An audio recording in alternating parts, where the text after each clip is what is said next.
I still remember that morning so vividly.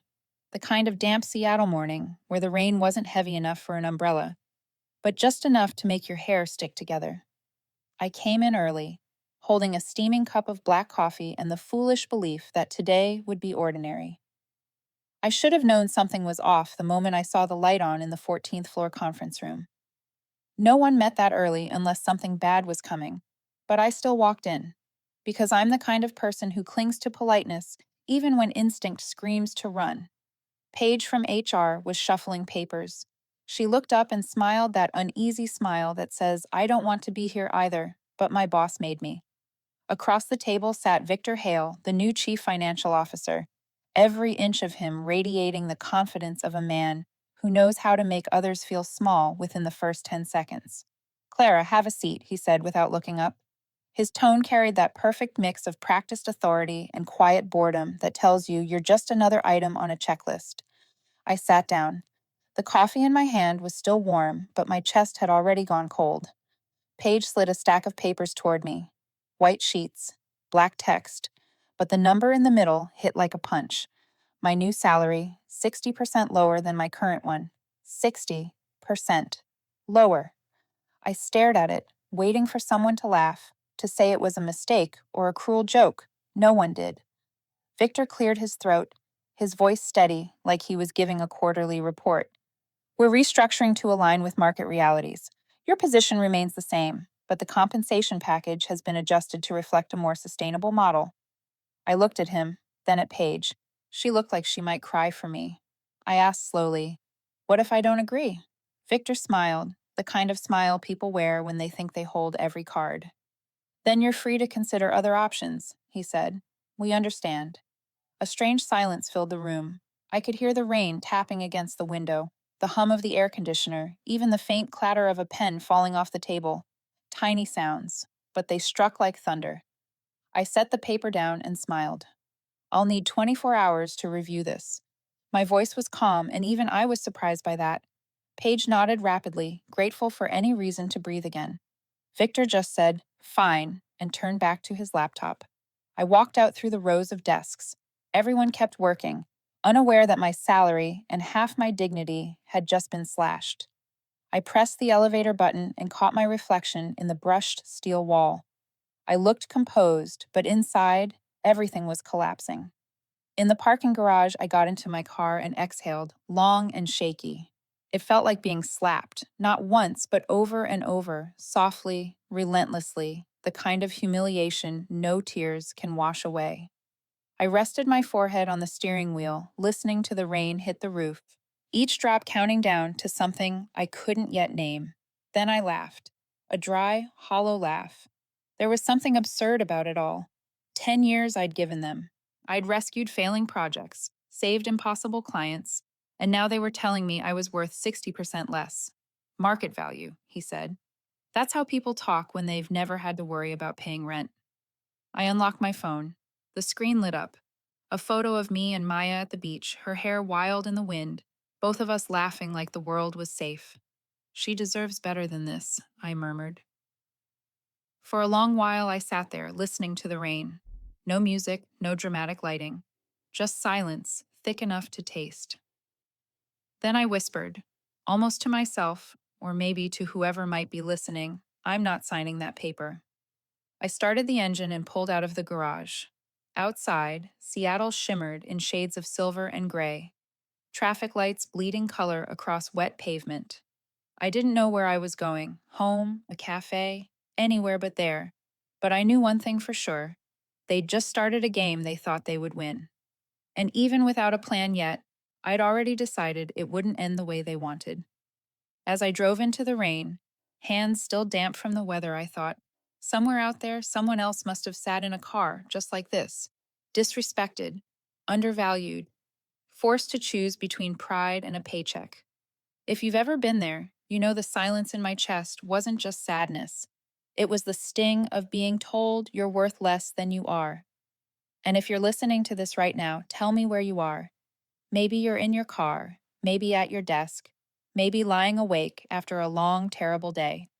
Leave a comment, just so I know I'm not the only one who's been here. Because trust me, this story is far from over. If you like stories about people who rise smart after being pushed to the edge, hit subscribe. The call I'm about to make will make everything you just heard sound like the prologue. I didn't go home that night. I drove around the city for almost an hour with no real destination.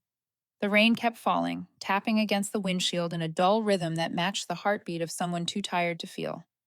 I just knew I wasn't ready to walk into that apartment where Maya, my daughter, was waiting for me to come home for dinner. Seattle looked strange through the glass, as if I hadn't lived here for 10 years. Every shop, every corner, every familiar sign suddenly felt different, like they all knew what had just happened and were silently pitying me. I stopped at a small cafe near Lake Union. The smell of coffee mixed with the damp scent of my raincoat, and for a second, it made me want to cry. I sat there, staring out the window, trying to make sense of everything. When did I become the kind of person people could push into a corner without effort? Maybe it was when I started believing that loyalty meant safety. A naive thought, and an expensive one. When I finally got home, it was almost 8 in the evening. The lights were still on. Maya was sitting on the couch, coloring in an old sketchbook. Every time she looked up and smiled, the whole world seemed to soften. "Did you have dinner already?" I asked, trying to steady my voice. "Yeah. Want me to heat yours?" "No need, sweetheart. I'm just a little tired." Maya tilted her head, studying my face. "My teacher says if you're sad, you should take a deep breath and count to 10. Have you tried that?" I laughed. "I'm already at 11. She nodded wisely, then went back to her drawing. I watched her messy little curls, the way she hummed to herself as she filled the page with color, and for a moment, I forgot the humiliation of that morning.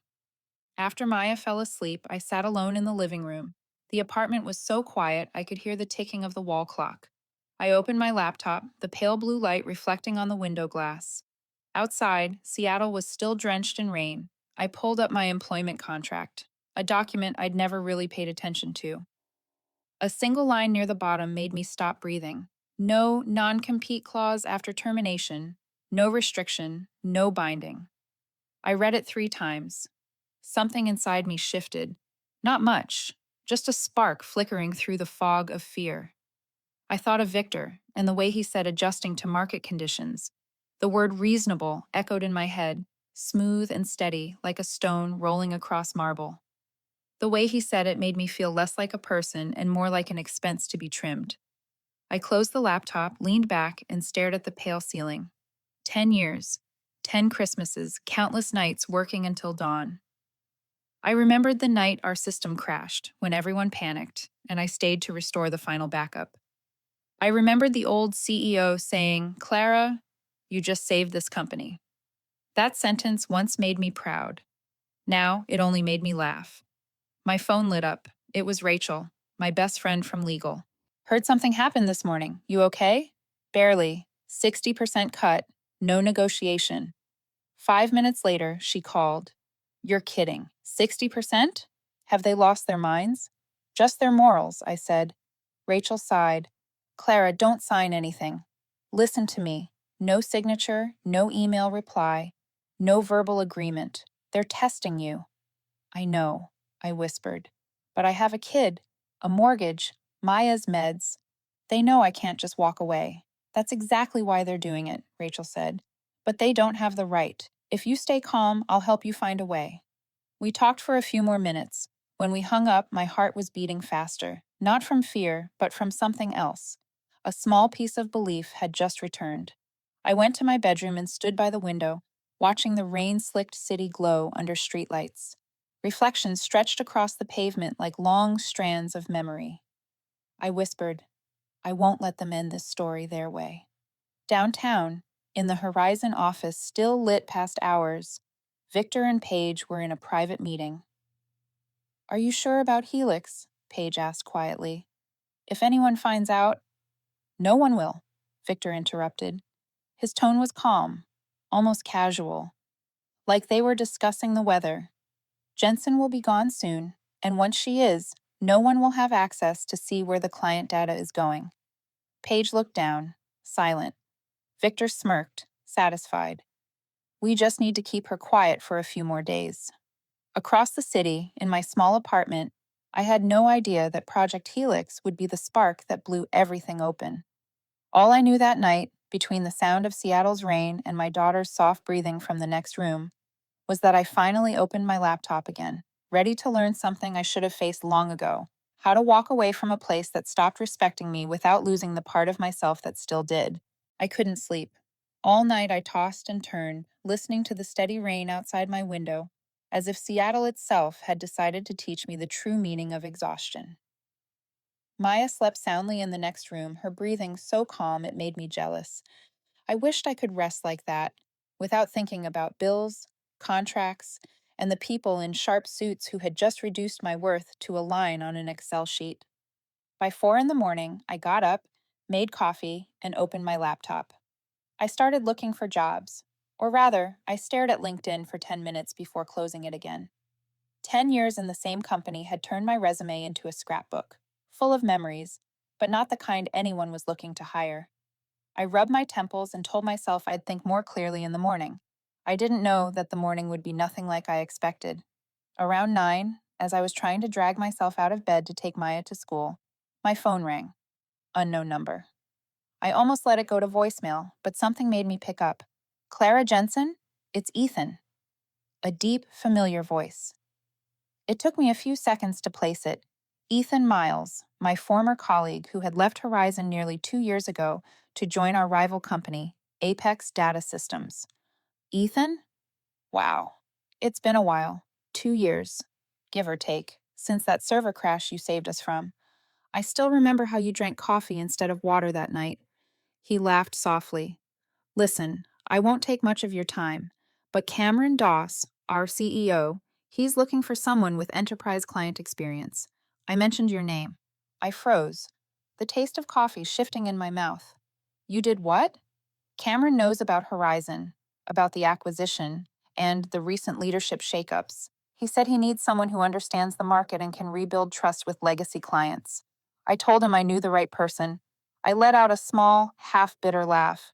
Ethan, that's kind, but I'm still technically at Horizon, at least until tomorrow. All the more reason to talk today, he said without hesitation. He wants to meet. No pressure, just coffee. 10 a.m. tomorrow, bean and barley, corner of Pike and Fifth. Trust me, you won't regret it. Before I could respond, his tone dropped slightly. Clara, I know what they did to you. Believe me, Cameron isn't like them. Then he hung up, leaving me there with the phone in my hand and my pulse racing faster than it should. I set my cup down and glanced at the photo of Maya on the fridge. Part of me whispered, "Don't take the risk." The other part, the one I'd buried for years, said, "Do it anyway." The next morning, Seattle surprised me with sunlight. I arrived 15 minutes early at Bean and Barley, wearing a white blouse and a gray blazer, the kind of outfit that made me feel like a professional again, not a mother trying to keep everything from falling apart. The cafe smelled of fresh espresso and warm waffles, the hum of the grinder blending with soft jazz. I chose a table by the window and tried not to check the time. The door opened. Ethan walked in, tall, lean, wearing that familiar half smile of quiet confidence. Beside him was a man in his early 50s, silver at the temples, calm, assured. He wore a dark blue shirt, no tie, the kind of man used to being the one others waited for. Clara, this is Cameron Doss, Ethan said. Cameron, this is the woman I told you about, the one who saved Horizon from the 2016 data collapse. Ah, Cameron said, shaking my hand. The woman who cost me 3 contracts because she kept her clients loyal for 3 years straight.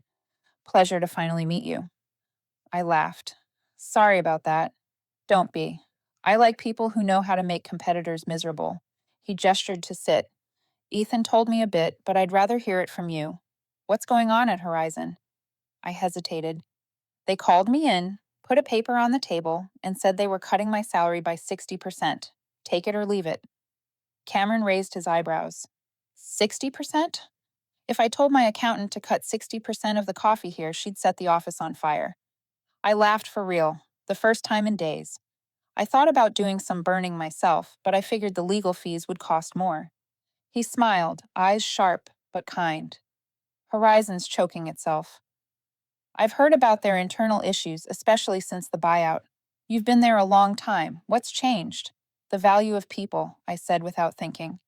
We used to work for ideas, for purpose. Now everything's just numbers. Cameron nodded slowly. Mind if I'm honest? Please. People like you are exactly what we need. Not because you know systems or clients, but because you understand people. He pulled a paper from his folder. I don't do empty promises.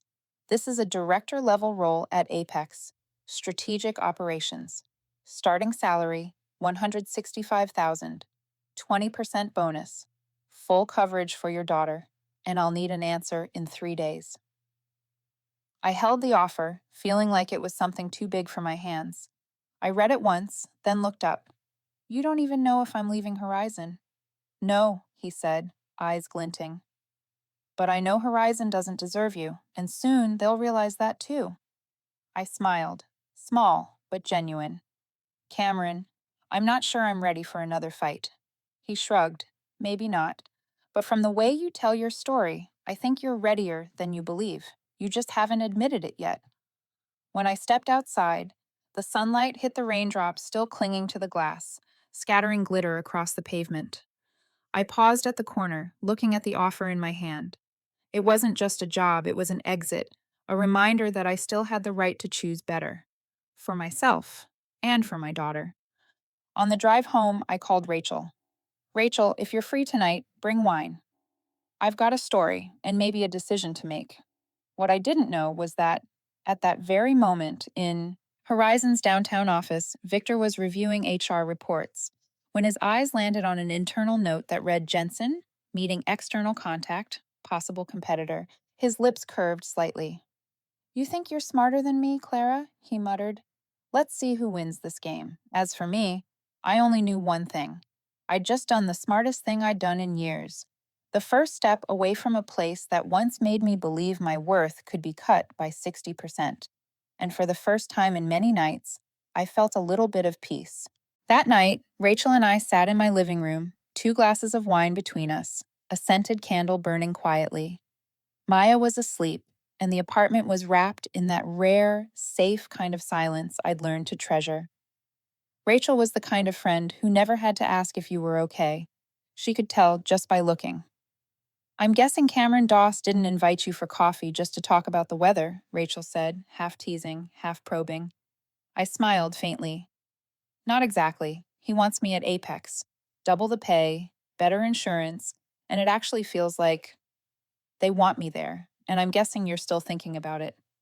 Of course, if I accept, Victor will lose his mind. He's already looking for a reason to get rid of me. If I refuse, I stay with a 60% pay cut. You see the pattern. It's like choosing between suffocation and slamming your own head into a wall. Rachel took a sip of wine, leaning back in her chair. Clara, sometimes people don't need to choose between good and bad. They just need to choose between surviving and sinking. I said nothing. That line echoed in my head the rest of the night. The next morning, I woke early, dropped Maya off at school, and drove straight to a small cafe downtown, not Bean and Barley, but the Roastery, where Cameron had asked to meet and talk in more detail. I arrived 20 minutes early and took a corner seat. The windows were fogged, and the smell of roasted coffee mixed with caramel hung in the air like a warm blanket. Cameron arrived right on time. He carried himself with that easy authority that doesn't need to prove itself. He shook my hand, polite smile, eyes sharp as glass. Clara, thanks for coming. Hope I'm not ruining your Monday morning. I think you're saving it, I said. And he laughed.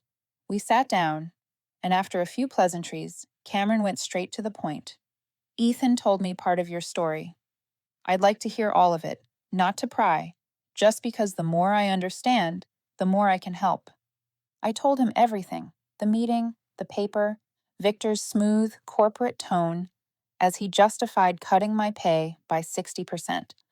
When I got to that part, Cameron let out a laugh. Reflecting the market? Horizon thinks they're running a discount store? I laughed too. Then my voice softened. I gave them 10 years. They didn't just take my income. They took my belief that I was worth something, and that's what hurts the most. Cameron nodded slowly, not just sympathetic, but thoughtful, measuring. People like you are the real assets, not the systems, not the tools, people. But companies like Horizon always forget that until it's too late. He pulled a thick envelope from his briefcase and set it on the table.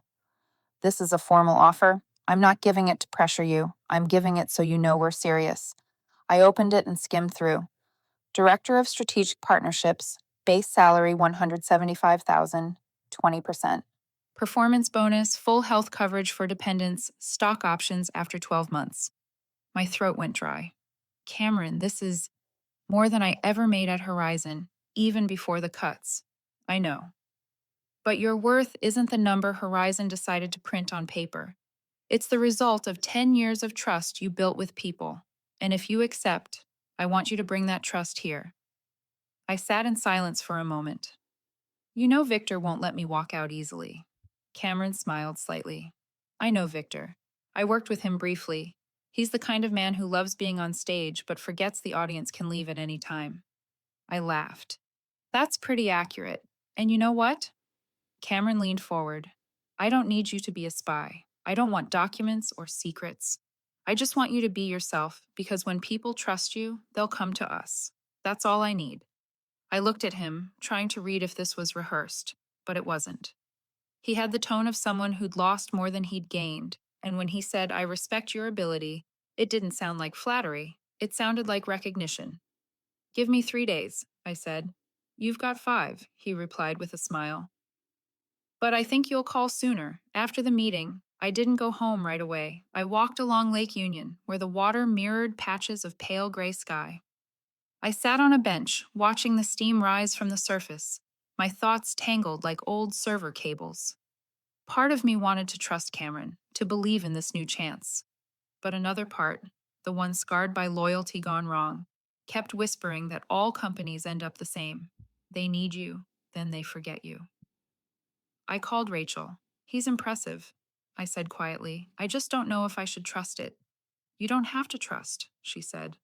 You just have to decide who deserves another chance at your trust. That night, I sat at my desk, drafting a temporary refusal to Horizon. But my hand froze before hitting send. Instead, I reopened the Apex contract and read it again. Then I folded it neatly and slipped it into my bag. Outside the window, Seattle had started raining again. I listened to the drops against the roof, soft, persistent, like a reminder that every change begins with a single drop. What I didn't know was that in Horizon's office, Victor was staring at a security screen showing employee access logs. The words Clara Jensen, external device connected, flashed at 3:42 p.m., the moment I had plugged in my USB to save the Apex contract. Victor leaned back, a thin smile curling at his lips. Miss Jensen, he murmured, the game is only just beginning. As for me, I heard nothing but the rain, and that faint, unmistakable feeling that this time I wouldn't let them win. The next morning, the Seattle sky was a familiar shade of lead gray. I left home early, dropped Maya off at school, and drove toward the Horizon office. The air inside the car felt cold and heavy, like I was heading to a trial. I knew what was coming. Part of me wanted to stay quiet, take the money, and pretend nothing had happened. But another part, the one that had been crushed for far too long, whispered that it was time.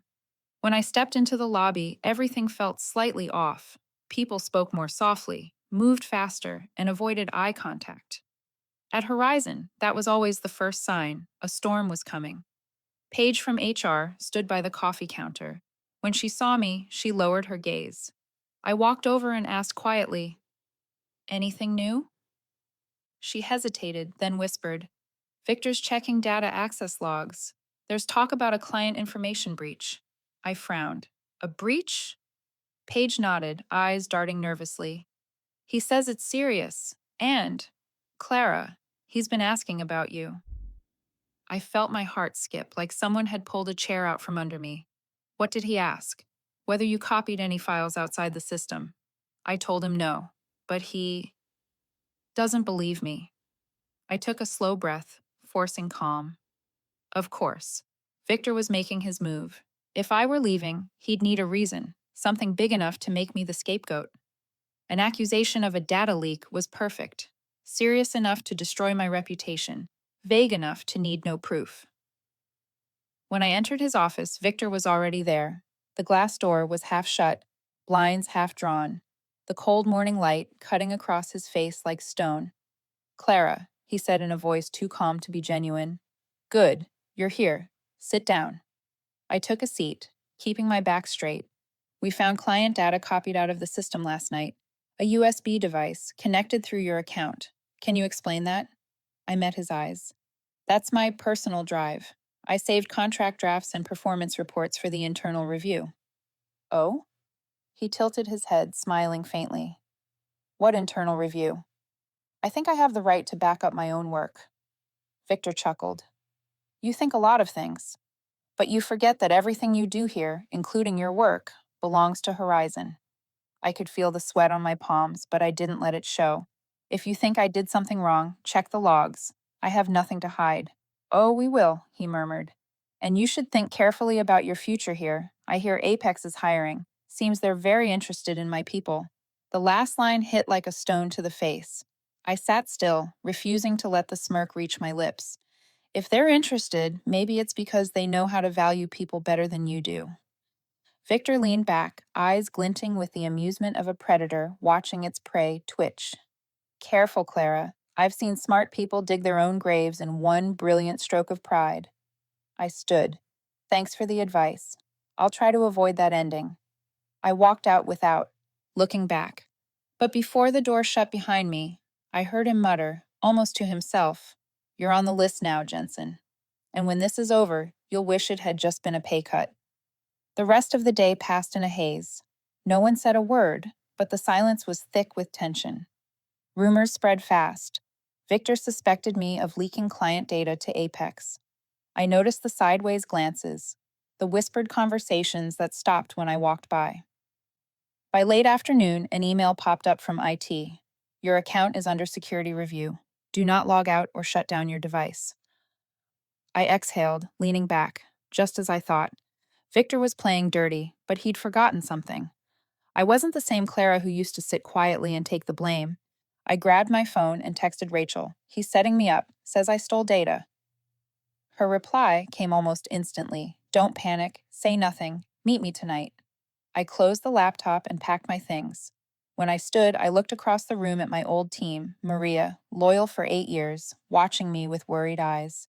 I gave her a small nod and a steady smile. In the hallway, I passed Paige on her phone. She hung up the moment she saw me. "Clara," she whispered, "Victor's ordered it to pull your hard drive. He wants a report by morning. I think he's planning something big." I looked at her, silent for a moment, then said, "Paige, thank you. And if anyone asks, tell them I backed up personal files, not company data." She nodded quickly, her voice trembling. "I will. But Clara, be careful." When I left the building, rain had started again. Thin, cold, relentless. I got into my car and sat for a long breath. Victor didn't just want to remove me. He wanted to destroy me. But he'd forgotten one thing. I'd never lost simply because someone wanted me to. I started the engine and looked in the rearview mirror.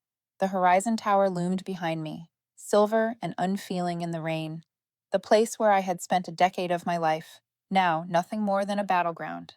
I whispered, almost like a vow, "All right, Victor. If this is your game, then I'll play it to the end." I arrived at Rachel's place close to 8 that night. Her apartment was on the 12th floor, overlooking Lake Washington, a strangely peaceful view, especially in weather like this. She opened the door. Before I even knocked, holding a bottle of red wine, her face tight with concern. "You've been set up," she said flatly. No preamble, no small talk. I just got off the phone with someone in Horizon's legal department. They're preparing an internal report for the board, something about a major data breach involving a certain Ms. Jensen. I took off my rain-soaked coat and tossed it onto a chair. I figured as much. They're pinning this on me to cover something bigger. Rachel poured 2 glasses of wine and slid one toward me. "Project Helix. Ever heard of it?" I froze. "Helix? No. What is it?" "It's Victor's new program. A data mining project is collecting user information illegally." Horizon's out of cash, so he signed a quiet deal with a firm in Singapore to sell customer data. My fingers tightened around the glass, the chill seeping into my skin. My God. Exactly, she said. And accusing you of a breach gives them a reason to audit the system, wipe Helix's real logs, and erase the trail before anyone outside the company finds out. Everything suddenly fit together. I wasn't just collateral, I was camouflage. I leaned back, let out a small laugh. You know, if Victor ever quit finance, he'd make a decent crime director. Rachel sat across from me, serious now. Clara, you can't sit still. If they act first, they'll destroy your name. I can help, but you need to decide quickly. I don't want to sue them, I said. I don't want a drawn out legal circus. I just want the truth out. Then do it the right way, Rachel said. You still have access to the old system, right? If you find proof of Project Helix, I'll send it to the Trade Data Security Commission. Once they open an investigation, Victor won't have time to wipe anything. I was quiet for a long moment. The thought was terrifying and thrilling.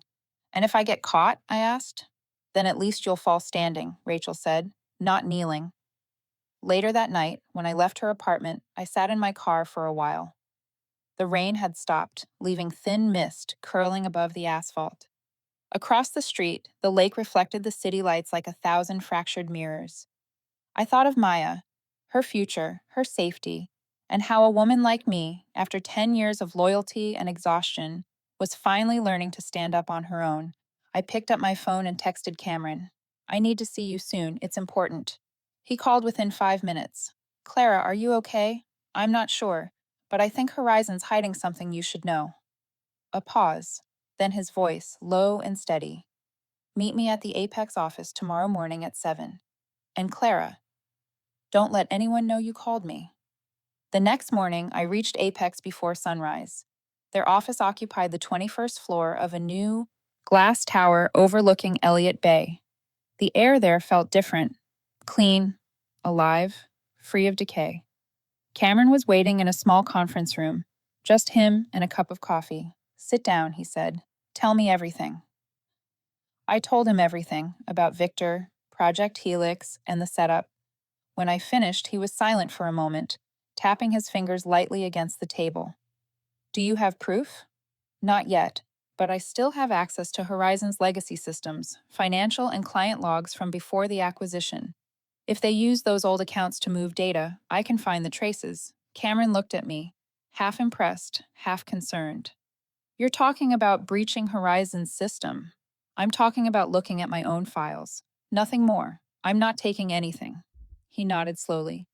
Clara, sometimes doing what's right means stepping into what's wrong. But please, be careful. I don't want to watch you get crushed by someone like Victor. I smiled faintly, tired but sincere. I'm not afraid of him anymore. I'm only afraid of doing nothing. Cameron stood, walked to the door, then turned back. If you do this, and you find something, don't hold on to it. Send it to me. I have a legal team ready. We'll protect you. Thank you, I said. Don't thank me, he replied softly. Think of it as reclaiming the dignity Horizon took from you. That afternoon, I walked back into Horizon like someone wearing two faces. Employee cooperating with internal review, and woman quietly planning to expose everything. I turned on my computer and logged into the old network. The logs were endless, but I knew where to look. Outbound data packets sent from client servers to unregistered IP addresses.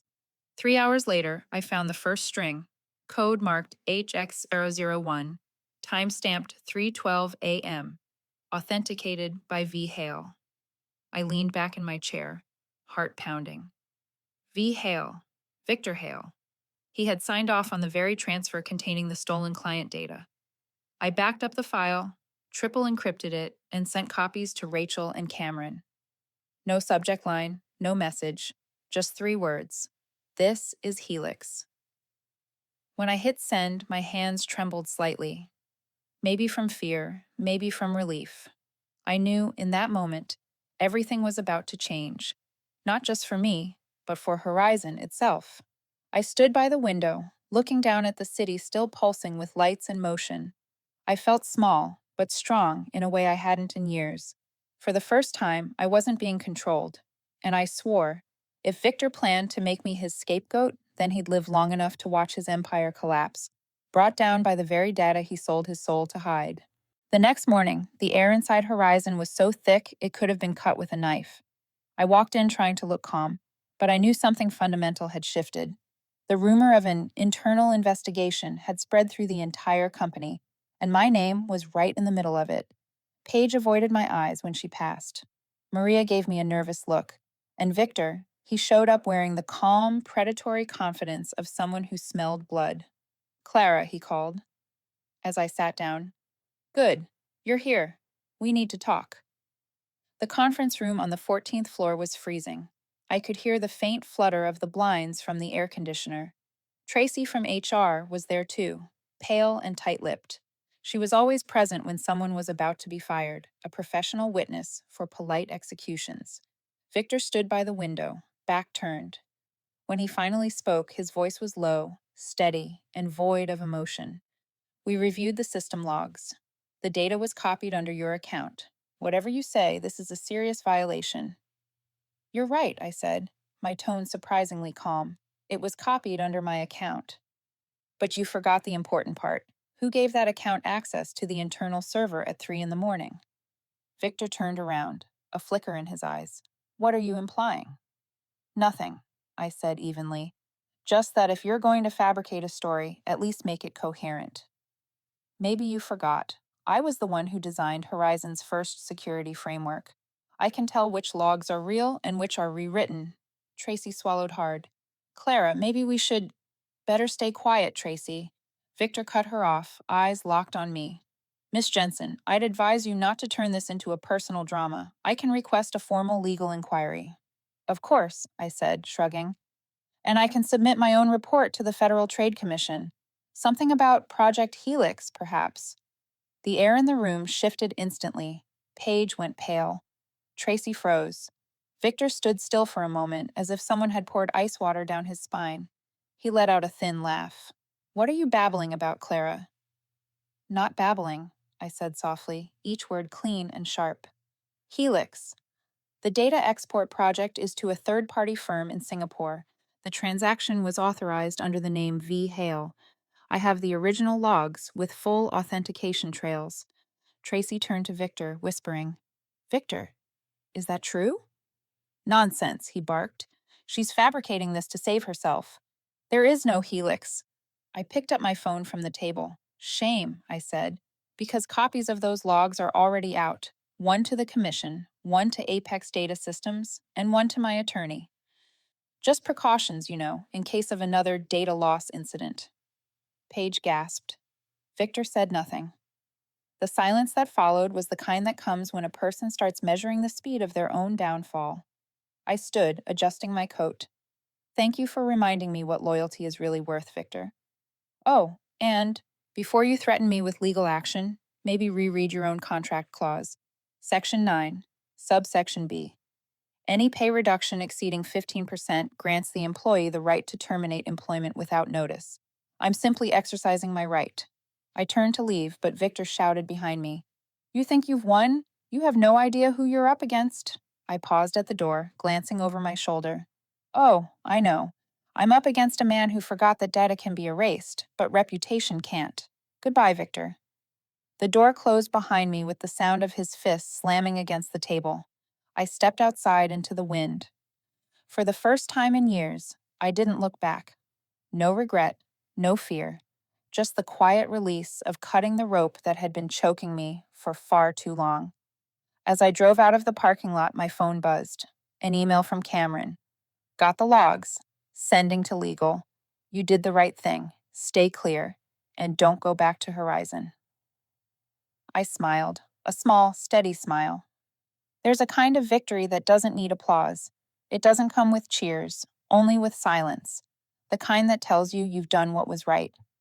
That afternoon, the Federal Trade Commission received an anonymous report containing verifiable evidence. Within an hour, Horizon's headquarters was sealed for a temporary audit. Paige called me in a panic. Clara, they're really here. They brought forensic teams. They're asking about Helix. Good, I said. Just tell the truth. Don't hide anything. What about Victor? Her voice trembled. He'll have to answer for what he's done. 3 days later, the news broke. Horizon Analytics under investigation for customer data violations. Chief Financial Officer suspended pending inquiry. I read the headline in silence. Maya sat beside me at breakfast, hair messy, giggling at a cartoon. I set my phone down and brushed her hair aside. "It's over, sweetheart," I said. "The bad job, Mom?" "Yeah, but I found a better one." She grinned. "So you won?" I looked out the window where the rain had finally stopped. "No, honey," I said with a small smile. "I didn't win. I just stopped letting other people lose for me." That afternoon, I met Cameron at Apex. He greeted me with a gentle smile and an expression that felt like genuine respect. "We officially want you to join us, Clara," he said. "Not because of Helix, but because of how you handled everything. Calm, precise, no blood spilled. I just did what I had to do." "That's exactly why you're worth it," he replied. He handed me a new badge, Clara Jensen, Director of Strategic Partnerships. I held it, watching my reflection in the smooth plastic. The same face, but lighter, steadier, with something brighter in the eyes. I turned to Cameron. "You know, Victor once told me I was playing a game I could never win." Cameron smiled. He was wrong. You didn't win his game, you changed the rules. And in that moment, I finally understood. Every storm, every humiliation, every fall had led to this, standing among the ruins of the past and realizing I hadn't just survived. I'd reclaimed everything, and more than that. 2 weeks after I officially started at Apex, my life began to find a new rhythm, a steadier orbit, brighter, quieter, and most of all, peaceful. In the mornings, I took Maya to school. No more rushing, no more weight in my chest. She always held my hand tightly before turning toward the gate, then looked back and smiled, the kind of smile I hadn't seen in years, lost somewhere in the exhaustion of my Horizon days. In the afternoons, I worked in an office filled with sunlight. No more crowded desks, no more sighs hidden under the pretense of teamwork. People at Apex worked with confidence, but also with freedom. No one watched over anyone else. No one feared a misstep. Cameron assigned me 3 major clients. One of the names nearly made me spit out my coffee. Westbridge Technologies. Westbridge, the client I'd managed for 8 years at Horizon. They used to say I understood them better than they understood themselves. I stared at that name on the list for a long moment. I didn't feel triumphant. Not even satisfaction. Just something bittersweet, like seeing someone from your past after both of you had survived different storms. Cameron walked up beside me. "You recognize them, huh?" "I used to manage Westbridge," I said. "They're probably the main reason Victor came after me." "Perfect," he smiled, "because they just sent over an email. They're moving all their contracts to Apex on one condition." "What condition?" He grinned. Their exact words were, "As long as Jensen's on the line." I leaned back in my chair, laughing softly. Not a victorious laugh, just the quiet sound of justice finally exhaling. Later that afternoon, my phone rang. Unknown number. I hesitated, then answered. "Ms. Clara Jensen?" "That's me. This is Gerald Haskins, legal counsel for Horizon. I'm calling to inform you that the company is initiating an internal mediation process before issuing an official response to the Trade Commission. They'd like to negotiate." "Negotiate what, exactly?" "The former CFO, Mr. Hale, has been suspended. The new board wants to resolve things privately. They're even considering reinstating your position, if you agree to withdraw your complaint." I let out a quiet laugh, soft but cold. Reinstating me at the same place I just saved from prosecution? I'm not interested in working for people who stayed silent while I was buried alive. "Ms. Jensen," he said, his tone careful, "Horizon is willing to offer financial compensation for emotional distress and—" "I don't want their money, Mr. Haskins," I cut in.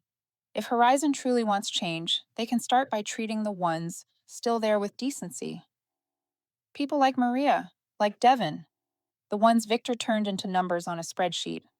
He went silent for a few seconds, then sighed. "I understand. Still, congratulations, Ms. Jensen. Not many people manage to do what you just did." I hung up, feeling not relief, but a strange, steady quiet inside. That evening, I sat in the kitchen watching Maya do her homework. She scribbled in her notebook, then looked up. Mom, do you hate your old company? I hesitated. No, sweetheart, I don't hate them. I'm just sorry. Sorry for what? Sorry. I stayed too long thinking they'd change. But if you didn't stay, you wouldn't have met the nice people, right? I smiled. Right. And if I didn't leave, I'd never have known how strong I could be. A few days later, the news broke. Victor Hale was officially terminated. Criminal investigation pending. Across the industry network, people whispered about the case, how arrogance met its cost. Paige sent me a short message. I left Horizon. Thank you, Clara. Without you, I'd still be bowing my head, calling it professionalism. I read that message over and over. Not because I was proud, but because it reminded me that sometimes doing the right thing doesn't just save you, it opens a door for someone else. A month later, I flew to New York to speak at the annual technology conference. It was the first time in years I stood on stage not as someone's employee, but as myself. Cameron introduced me. This is Clara Jensen, the woman who proved that ethics and performance are not opposites. I stepped onto the stage, warm light falling over me. The room went silent. I spoke slowly, without a script. Just told my story. I didn't mention Horizon. I didn't talk about revenge. I talked about the value of knowing when to stop before someone takes everything from you. When I finished, the applause rolled through the room like a wave. I looked down and saw faces, some familiar, some former rivals, many strangers. But in their eyes, I saw something I hadn't felt in a long time: respect. Afterward, a woman in her 50s approached me and took my hand. I just lost my job after 20 years, she said. Your story made me feel less alone. I squeezed her hand. No one should ever feel alone for doing the right thing. When she left, I turned back toward the darkened stage. A part of me still couldn't believe that one day, the story that once filled me with shame could become something that gave others hope. That night, in my hotel room, I opened the window. New York shimmered below me like a living circuit board, every light its own story. I thought of Victor, of Horizon, of all the people I'd left behind. No anger, no gloating, just the quiet certainty that everything was now where it belonged. My phone buzzed, a message from Cameron. Westbridge signed a 3-year deal. They want to meet with you in person to plan the new strategy. I smiled, set the phone down, and watched the city lights flicker across my glass of wine, scattering reflections on the ceiling. Finally, I whispered to myself, there's a chapter I get to write my own way. And I knew that chapter wasn't an ending at all. It was just beginning. 3 years later, I sat in my new office on the 27th floor of the Apex Tower, the glass wall opening to a sweeping view of Elliott Bay. On my desk was a framed photo of Maya and me from our summer trip, both of us in straw hats, laughing under the California sun. Sometimes I still found myself amazed, not by what I had achieved, but by the simple fact that I'd survived it all, through the closed-door meetings, the professional reminders, and the people who mistook silence for weakness. Now, I was the vice president of global client relations at Apex. 23 people reported to me, including Maria and Devin, the same colleagues who had once fallen under Victor's control. We often joked that if someone turned our story into a Netflix series, no one would believe it.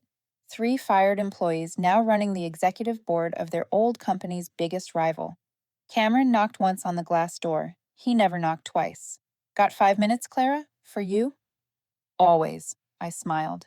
He sat down, placing a folder on the table. I just got a call from Gerald Haskins. You remember him? Horizon's lawyer. I raised an eyebrow. Don't tell me they're in trouble again. No, Cameron chuckled. Quite the opposite. Horizon just finished its restructuring. Their new CEO wants to host a summit to thank the people who helped them realize the importance of transparency. I laughed outright. They want to thank the woman who almost got them shut down? He shrugged. They're calling it a strategic turning point. They asked me to forward you the invitation. I glanced at the letter printed on the thick paper, the new CEO's signature scribbled at the bottom. They wanted me to speak at their annual conference. Topic: Upholding corporate integrity in times of change.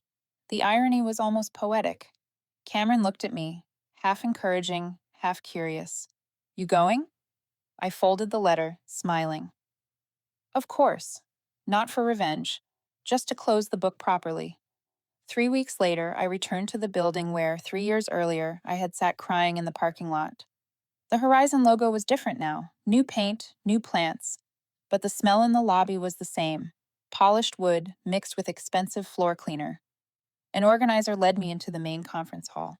Over 100 employees filled the seats. The host introduced me formally, Mrs. Clara Jensen, Vice President, Apex Global Partnerships, former Director of Operations, Horizon. I walked up to the stage. No nerves, no trembling, just a steady calm.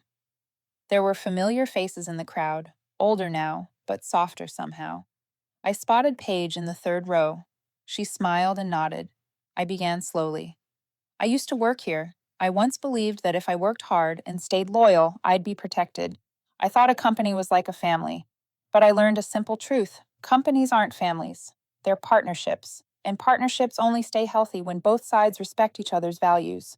The room fell, silent. When I left, I didn't take anything with me. No files, no data. Just what was mine, my integrity, my reputation, and the belief that I deserved better. That belief is what brought me here today. I looked across the room. If anyone in this room has ever felt unheard or undervalued, remember this. Silence isn't loyalty. It's just the kind of agreement someone else wants to hear. Applause rose, not loud, but steady, sincere. I nodded and stepped down. On my way out, Paige caught up to me, grasping my hand. Thank you, Clara. You have no idea. They really changed. I squeezed her hand gently. I hope so. Sometimes people have to lose everything before they learn how to keep what matters. That afternoon, as I walked out of the building, a breeze carried the faint smell of coffee from the same cafe I used to visit every morning. I stopped, catching my reflection in the glass. No longer the woman trembling in her car over a pay cut. Now, someone who knew her worth and didn't need anyone to define it for her. My phone rang. Maya, Mom! I got picked to represent the school at the science fair. I laughed, warmth swelling in my chest. That's amazing, sweetheart. I'll be right there, front row. Promise? Of course, I said softly. I always keep my promises. I hung up and looked up at the Seattle sky. Still gray, but somehow beautiful today. Maybe because, for the first time, I wasn't seeing it through anyone else's window. That night, at home, Maya was asleep. I sat at my desk, finishing notes for tomorrow's meeting. My screen still displayed a line from the speech I'd just given. Justice doesn't always come from a courtroom. Sometimes, it comes from the moment you choose to walk away. I read it again and smiled. No more proving. No more needing recognition. No more revenge. Horizon was the past. Apex was the present. And me, I was finally myself. I turned off the light, leaving only the faint glow from the city beyond the window. Seattle hummed with noise and motion, but inside me, everything was still. Because after all the storms, all the sleepless nights, all the rain, I'd finally come home, and I knew then. This story was never about revenge. It was about an ordinary woman discovering the greatest power she had, not to defeat anyone else, but to stand up, move forward, and never look back.